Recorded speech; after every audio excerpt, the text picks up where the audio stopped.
കാത്തിരിക്കുന്ന ചിത്രങ്ങളുടെ ഏറ്റവും പ്രധാനപ്പെട്ട OTT അപ്ഡേഷനാണ് ഇന്നൊരു വീഡിയോ ഭാഗത്തെ. വീഡിയോയിലേക്ക് മുൻപ് വീഡിയോ ലൈക്ക് ചെയ്യുക, ചാനൽ സബ്സ്ക്രൈബ് ചെയ്യാൻ വേണ്ടി ശ്രമിക്കുക. നേരെ ഇന്നത്തെ വീഡിയോയിലേക്ക് പോകാം.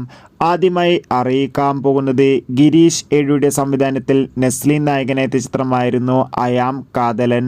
ചിത്രത്തിന് ഒരു ആവറേജ് അഭിപ്രായം മാത്രമായിരുന്നു സ്വന്തമാക്കാൻ വേണ്ടി സാധിച്ചിട്ടുണ്ടായിരുന്നത്. എല്ലാ സിനിമാ പ്രേമികളും ഒരേപോലെയായിരുന്നു ചിത്രത്തിൻ്റെ OTT റിലീസിനായി കാത്തിരിക്കുന്നുണ്ടായിരുന്നത്.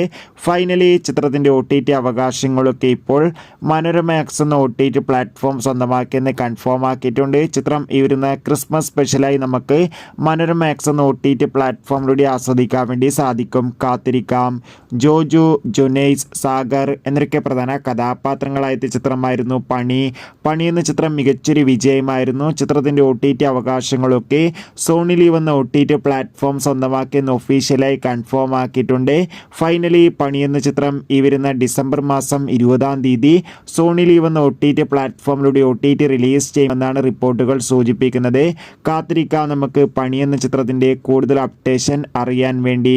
അർജുൻ അശോകൻ നായകനെത്തിയ ചിത്രമായിരുന്നു പല്ലൂട്ടി 90 കിഡ്സ്. ചിത്രത്തിന് ഒരു ആവറേജ് അഭിപ്രായം തന്നെ സ്വന്തമാക്കാൻ വേണ്ടി സാധിച്ചിട്ടുണ്ടായിരുന്നു. ഫൈനലി ചിത്രത്തിൻ്റെ OTT അവകാശങ്ങളൊക്കെ മനോരമാക്സ് എന്ന OTT പ്ലാറ്റ്ഫോം സ്വന്തമാക്കിയെന്ന് കൺഫേം ആക്കിയിട്ടുണ്ട്. ഇപ്പോൾ ഇതാ ചിത്രം ഈ വരുന്ന ഡിസംബർ മാസം തന്നെ OTT റിലീസ് ചെയ്യുമെന്നും കൺഫേം ആക്കിയിട്ടുണ്ട്. അടുത്തതായി അറിയിക്കാൻ പോകുന്നത് അശ്വൻ, മീര ജാസ്മിൻ എന്നൊക്കെ പ്രധാന കഥാപാത്രങ്ങളായ ചിത്രമായിരുന്നു പാലും പഴവും. ചിത്രം ഉടൻ തന്നെ സൈന പ്ലേ എന്ന OTT പ്ലാറ്റ്ഫോമിലൂടെ OTT റിലീസ് ചെയ്യുമെന്ന് ഒഫീഷ്യലായി കൺഫേം ആക്കിയിട്ടുണ്ട്.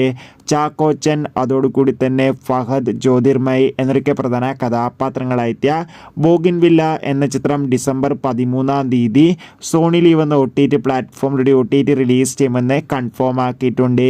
ബിജിമേനോൻ നായകനായ കഥ എന്നിവർ എന്ന ചിത്രം ഡിസംബർ 13-ാം തീയതി മുതൽ മനോരമാക്സ് എന്ന OTT പ്ലാറ്റ്ഫോമിലൂടെ OTT റിലീസ് ചെയ്യും.